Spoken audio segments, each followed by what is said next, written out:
Thanks for tuning into my new show, Get U.S. Market Ready with Italian Wine People. I'm Steve Raye, author of the book, How to Get U.S. Market Ready. And in my previous podcast, I shared some of the lessons I've learned from 30 years in the wine and spirits business, helping brands enter and grow in the U.S. market. This series will be dedicated to the personalities who have been working in the Italian wine sector in the U.S., their experiences, challenges, and personal stories. I'll uncover the roads that they walked, shedding light on current trends, business strategies, and their unique brands. So, thanks for listening in, and let's get to the interview. Welcome to this week's show. This week, I'm pleased to have as a guest Harry Zarkades of Cappies and Main Street Wine Imports. Thank you, Steve. Okay, so why don't you give us a little background on you and how you came to Cappies and what your background is in the wine and spirits business and what things you're interested in and that kind of stuff. Well, yeah, thank you. I've been in the wine business for almost 30 years now, and it's been a bit of a circuitous route, taking me through a few different lives in the business. I started as a retailer, and my second job as a retailer in the wine business was with Cappies Fine Wine and Spirits. I was the wine manager at one of the larger stores, the one on the Saugus Malden line on Route 1. And it was a great experience. But after a few years, I decided I want to change hats, and I got into the wholesale business with Classic Wine Imports, which was a great experience again, but a different side of the business, as you know. And then after that, I decided to open a restaurant. How'd that work out for you? Well, it worked out about like you'd think. And what my accountant told me would happen and what my father told me would happen, happened. And sure enough, I was back with Cappies. A certain point after a couple of years of being back with the company and working in one of the stores, a couple of us got together and decided maybe it might be a good idea to start a different wing of the company called Main Street Wine Imports as a importer, wholesaler, and distributor of fine wine and liquor within Massachusetts. And that's what I'm doing now. So you're not doing the buying for the retail stores as well, or is that part and parcel? Not at all. No, I mean, in a certain sense, because some of the items that we take in from Main Street Wine Imports also go into the stores. So I guess in that respect, we serve as a wholesaler. Main Street does to the Cappy stores. So some of the wines that we select for Main Street and sell outside of Cappies, to independent retailers and restaurateurs will also be in Cappy stores. So in that sense, yes, but I am not the buyer for them. Okay. So why don't you give us kind of an overall picture of the wholesale business in Massachusetts and your role in it? We'll touch on the retail store later, but let's focus on the wholesale. Yeah, well, Main Street, obviously it's a company owned and run by retailers. We look at ourselves, as a young company now, not even 3 years old, as a company that is a wholesale company, but we keep retailers in mind. We do things, for instance, we select wines that we think are great wines and over deliver on quality for the price that they're slotted at, but also, things like best price for retailer on case one. You don't have to buy 100 cases or 200 cases or 1,000 cases to get the best price on one of our great wines. The first case of wine you buy is the price. The 10th case is the same price. That's the price. And that's very unusual. I mean, you look in any of the beverage books. And so how does that work for you? And how do retailers respond to that being a different model? I think the great majority of them are incredibly appreciative. They respond well to it. In that sense, it's easier for me, I think, to open new accounts when I walk into somebody's store and they, oh, that's a great wine. It has a nice label. How many cases do I have to buy? And I say, well, one. And well, what do I have to buy to get the best price? And I say, one. And they go, okay. It's almost like the car buying has changed from the salesman having all the information and controlling the sales thing to it's just a more pleasant experience. Yeah. It's a great analogy. I think in a lot of ways the world is going that way, and we think we're ahead of the curve in having this dynamic, this business model. Well, with the number of things changing, and we'll get up to get into the whole issue of COVID and how that's affected things. But I think this may end up being something that may be an outgrowth of it. I think. Well, we'll get, as I said, we'll get into that later. So, how many other wholesalers are there in Massachusetts? Oh my goodness.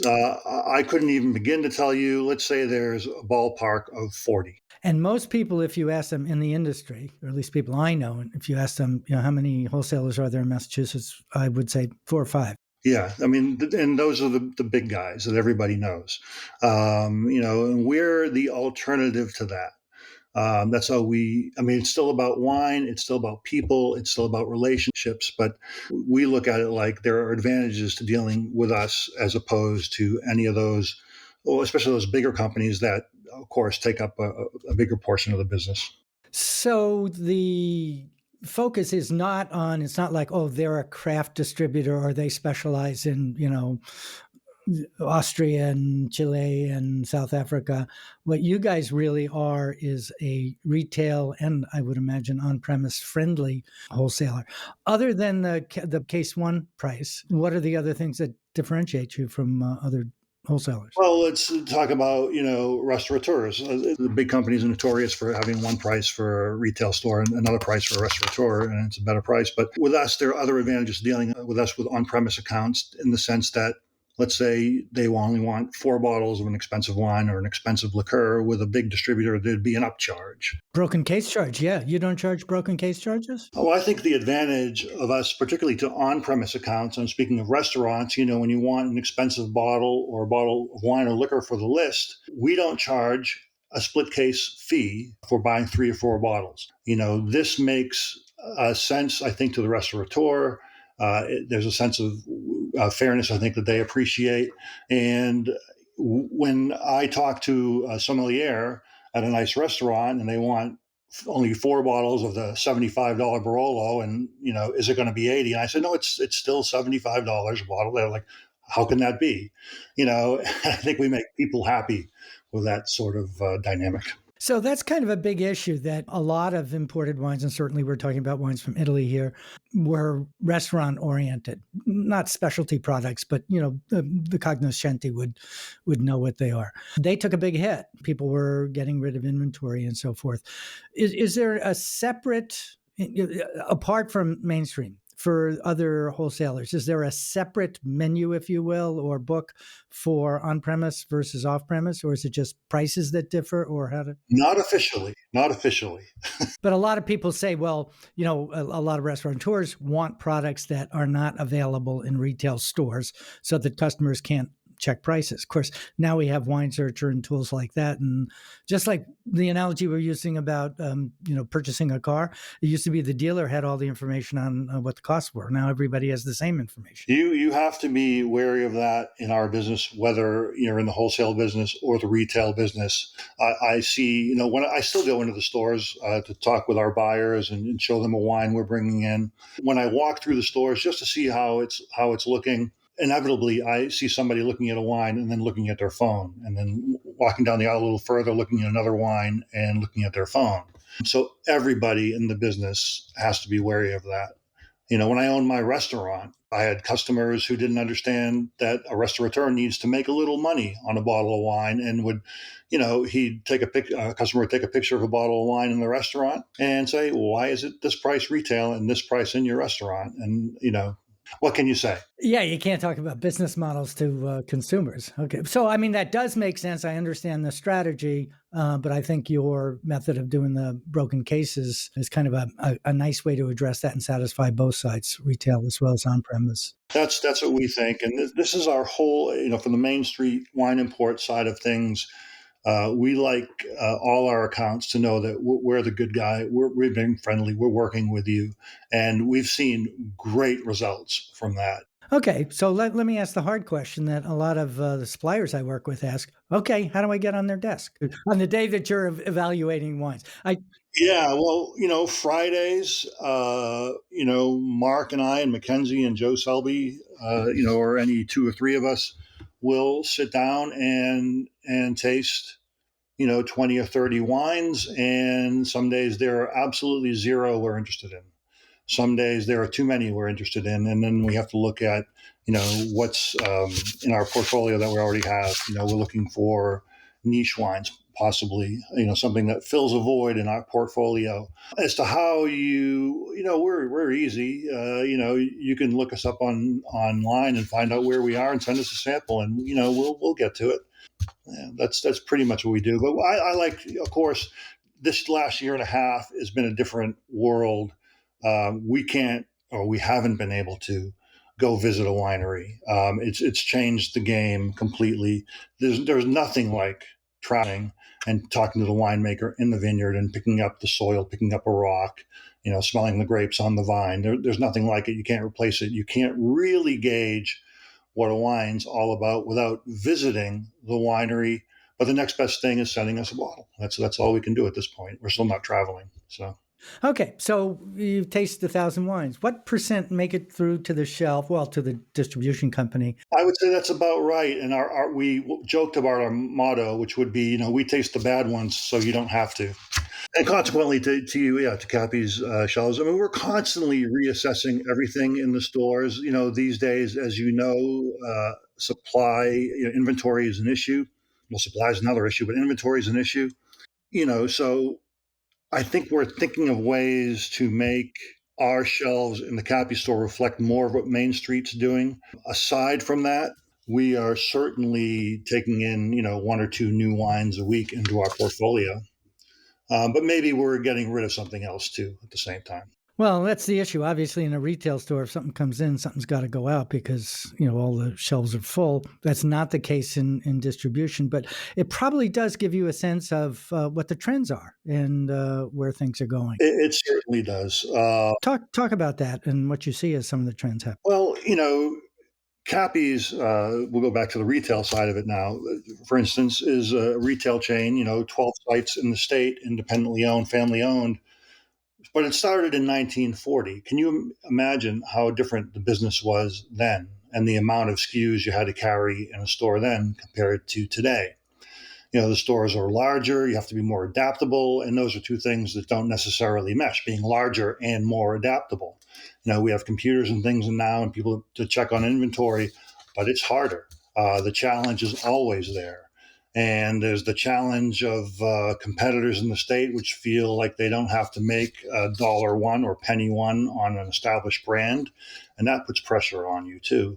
And now with the pandemic and the ensuing supply problems, I'm not talking about natural, fires or drought or frost.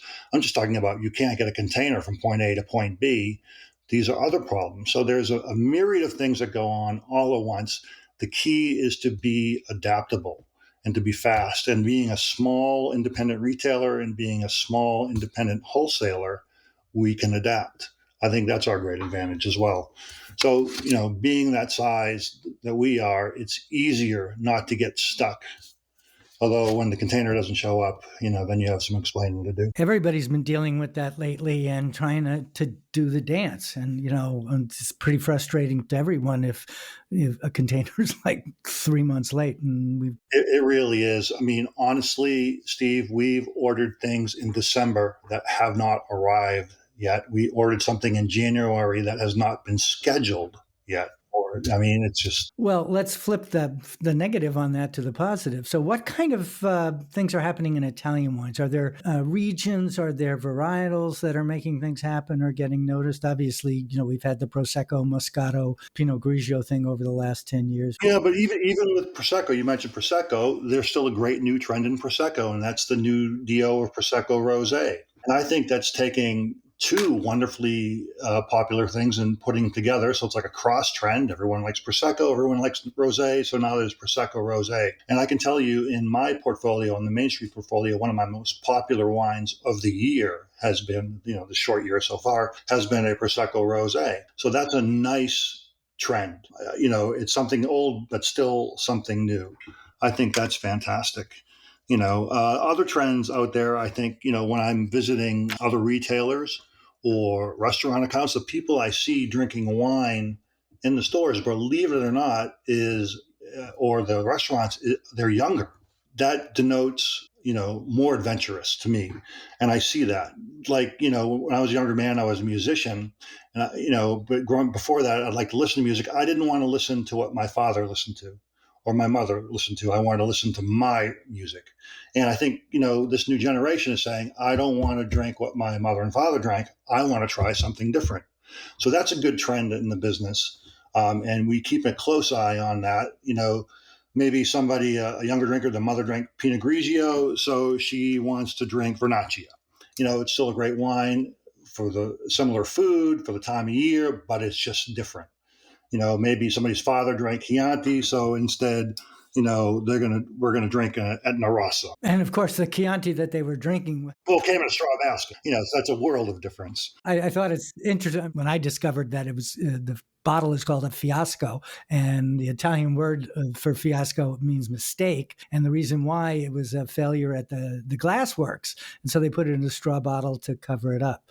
But now it's in the common parlance as describes that bottle of wine. I don't think I've seen one in 30 years. And now Chianti is major league stuff. Oh my God. It's still the most popular Italian red. But, the other thing that's good about Italian wine is its diversity. Italy runs, by the grace of Mother Nature, north-south. And when you get that, you're crossing different regions and climates. And you're getting the grapes and the styles of wine that go along with that and with the cuisine. And that is so important. And I think what people like today, whether it's in culture or lifestyle or wine, it's diversity. And Italy has that diversity to match the tastes and trends of today. So what's next? I mean, I didn't project Prosecco, although it should have happened a lot sooner. I mean, it fits the bill, especially on the sweetness scale for Americans. It's okay sweetness there. Well, I think actually there is like a backlash to the sweet wines, the sugar added wines that have been so popular over the last 10 years. So I do see a little nascent trend already happening. And again, it's mostly with younger drinkers looking for drier wines. I think it's an offshoot of natural wines or organic wines. So I think there are some people out there, this little trend that's starting, who are paying more attention to lighter, drier wines. I think it's another good thing. It reminds me of the backlash to oaky Chardonnay that was some years ago. It's not that oaky Chardonnay still isn't a thing, but there was a trend to get away from it. And I think there's a trend to get away from those sugary wines to those drier wines. And I like seeing that. I like seeing that with the newer wine drinkers. And the good part of that for our business is these people will be drinking for another 40 years, 50 years. When you see that, that's a good trend to follow. The other trend, you mentioned like different Italian wines and varieties. To me, the other thing about Italian wine that's new is really what's old. Not everyone, I mean, I've tasted it. I love it. I love a Rucche. From Monferrato. I mean, I just love the sense, the nose of the lilacs and being in the middle of a garden, a flower garden. And I will sit with a glass of Rucche. I remember the first time I had it was probably 15, 20 years ago. First time I had a glass of Rucche, I didn't take a sip of the wine for 30 minutes. Yeah, I just sat there. The nose is so fantastic. I don't want to drink it because then it'll be gone. I just want to smell it. And I want somebody else to have that experience. So, our buyers in the retail stores, when they have a small production Rucche that's, very few people know, even though it's an older grape, they can give somebody else that brand new experience. And I think, there are a lot of, with Italy, there are tons of varieties you can do that with. And that's my job. And to me, that's the fun part of the job. Nerello Mascalese or Catarratto or, Friulano, which used to be Tokai Friulano. I think all these are grapes that, even though they're old and ancient grapes, that people now can discover and make their own. It'll be a first-time experience for them. So that's what it's all about. Right. We're all on a journey of discovery, and we all start at zero, really. So it may be old, may date back to Roman times, but I don't. One other thing we were talking about last week was how people are shopping. And I'm biased towards the issue, even though I have research that says it's not true, that people do read back labels. And it's not that they want to read back labels, it's because there's not enough information about the wine on the front label because it's there as a billboard, if you will. And one of the points you guys made was a practical one about reshippers and colorful reshippers that look good in a stack. Can you talk a little bit about that? Well, for me, it's an especially important issue. I said earlier in this conversation, everything, when I'm speaking with a retailer, I'm selling wine, everything in our portfolio is best price case one. Why would a retailer want 5 or 10? Well, I'll tell you what makes them want it. I mean, the label is beautiful and the shipper is beautiful. That is the difference between me selling one case of wine to an account or 5 or 10 for a case stack. I go into these beautiful boutique shops and they don't want a plain white case. They don't want a plain brown case. But when we have a smart winery, we have a winery from Chile where it's a husband and wife team. He makes the wine. She does the artwork and she is a true artist. And the labels come out that way. And they made the shipper look just like the labels. And I have accounts that just stack that wine because the shipper looks so beautiful and they sell it by the case. That creates velocity and it creates loyalty for my accounts and it creates velocity in sales for me. The shipper is so important. You can't overstate it, especially with my company. Because we have that case one pricing. But I think with every company, when you floor stack something, you want to draw the customer's attention to the stack. And the best way to do it is with an attractive shipper. There's no doubt about it. And the reshipper often is the last thing, meaning the not thought about thing when somebody's developing the whole. Well, one of the things we decide on a Friday when we taste those 20 bottles of wine, one or two, which we might decide are good enough for our portfolio, we sit there at the table and we like the wine and we like the label. Then if we find out the shipper is plain white or plain brown, we need to have a conversation with the supplier or the winery and say, somebody needs to do something about this because we take this wine in otherwise, but now we won't. Right. That's a really important point, people. I love that. Okay. Talk about the last point that we have time for. Massachusetts is a franchise state and how that changes both the makeup of the distribution, who the distributors are, and also how things operate. Can you chat about that? It used to not be that way. When I started in this business, it wasn't that way. And then now it is. It's a franchise state that, if you have a brand, it's your brand, it's exclusive and tethered to a distributor. I don't know that this is good for the consumer.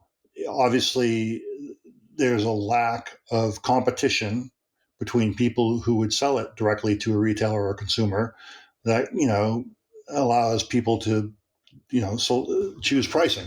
And this is not a good thing for the consumer. Unfortunately, that's the way it is. But what we do, we are the alternative to all those big brands that are tethered to these distributors. And the price is set at one thing. Maybe it's not a natural set price for that reason. We can find wines that they don't take the time, they don't have the inclination because they have these big brands that are going to sell 1 million cases anyhow. They don't have to. We select the wines that deliver more quality and at a price point that's natural, and that can be a problem in a franchise state like Massachusetts, but not for us. So does that make Massachusetts one of the first states you want to look at as a franchise state for brands that are not currently imported into the U.S. because the distribution setup of who's there isn't just two major players? You've got those 40, and I've heard that there's like 600 in New York. I haven't met them all. But can you just address that for the suppliers who want to come to the U.S.? Big challenge finding an importer. Also to find out that the old days of agency brand importers, that model is not working as well now with e-commerce and all the other things that happen. I think Massachusetts is one of the places that you want to be as an exporter, as a supplier. There is, like anything else, there's a little backlash to those set prices and those perceived prices that are the fallout of a franchise state. We don't play that game as a wholesaler. So yes, that's how we make our business. That is our business model. Find these new wines from these different places, these unknown, commodities, and sell them at a natural price where everybody's happy. The consumer's happy, the retailer's happy, the restaurateur is happy, and we're happy. To bring these great wines to the people and to the retailers and to the restaurateurs at the right price. That's great. One thing we hadn't talked about, and we don't have a lot of time, but I did want to address is how you're handling e-commerce. You guys use City Hive as the back end. Can you talk about that a little bit? Absolutely. This was so important for us. We began with City Hive in May of last year. We realized we had to update our website, and City Hive as a host has been such a boon to us. We're able to streamline, our web and app providers into one back end. Their operational and customer engagement is superior. We don't have delivery vehicles. We have 12 locations in the state, retail locations, and we don't have delivery vehicles at every location. But they gave us a delivery presence because they partner with DoorDash. So even if we didn't have our own vans in that particular location, you go to the website and City Hive provides DoorDash. Before before the pandemic and before we partnered with City Hive, our online sales at the retail level was about 1% of our total sales. During the pandemic, that jumped up to over 20%. We could not have done that without City Hive.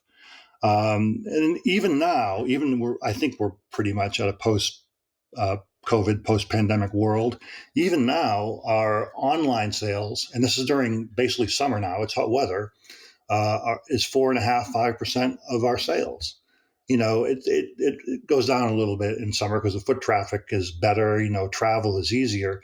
I expect in the fall and winter, it goes back up again a couple points. So we're talking about a difference of, from 1% to maybe 7 or 8, who knows, maybe 10%. And it's because of City Hive. I think it's a brilliant thing. And any retailer who doesn't use a platform, a host like that, you're missing out. And that's City Hive. It's like Beehive, cityhive.com. Interesting. Okay, so we're going to wrap it up now, but I like to finish with asking our guests for what's the one big takeaway of all the things that we talked about? Well, there's the retail side of my company, Cappies. There's the wholesale side. There's Main Street Wine Imports. And, we deal with consumers. We deal with restaurateurs. We deal with retailers.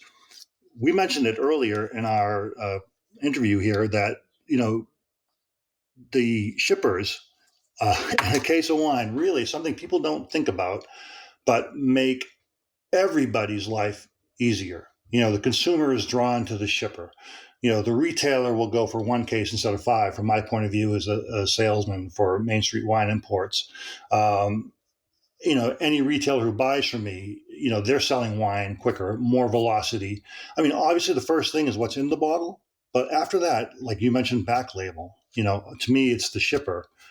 These are all things that add up to a successful brand, a successful wine, and a successful relationship. Well, let me ask you a question about the reshipper then. It's not just a matter, well, is it just a matter of it being colorful, or should it sell? And one of the things I teach my clients is you're going to have, the case is going to be cut. A lot of people, will put perforations on it. So make sure your selling message is on the way down on the bottom of the reshipper, and that the sides are selling something other than just a picture of the bottle. That's not bad, but if it's a spirit, maybe the cocktails that you make from it. Yeah, recipe or wine pairing suggestion, for a back label, or who knows, on the side of a reshipper. I think all these things add up to a successful brand. What I like about that is that it's totally within the winery's control, and they don't need anybody else's permission to do it. And it's a way of differentiating themselves from competition in a very, very meaningful way. So strategically, it's one of those, don't cost a lot. Well, it costs something. I get that, but it could be incredibly powerful. If it's the difference between a 1-case display and a 5-case display, there you go, right? Doesn't need any more explanation. Okay, so wrapping up, I want to say thank you to Harry for joining us today. He's the wine buyer for Main Street Wine Importers, which is the wholesale arm of Cappies Fine Wines and Spirits. And Cappies is one of the major players in Massachusetts with 11 stores. And Massachusetts is unusual in that it's a franchise state. And so for anyone who's listening, if you haven't been to Massachusetts, you ought to come. Contact information. So Harry, can you give us your email address so that if people want to reach out to you and ask questions from what they've heard today, they could? Absolutely. My email is Harry at Main Street Wine Imports, all spelled out, MainStreetWineimports.com. Harry at MainStreetWineimports.com. You can reach me there and be happy to get back to you. Any inquiries. And Cappies is www.cappies.com. Yes, it is. Well, Harry, thanks again, and we're gonna wrap this up, and we look forward to having our listeners join us next week, where we have another very exciting and informative guest. Steve, thank you so much. Thank you.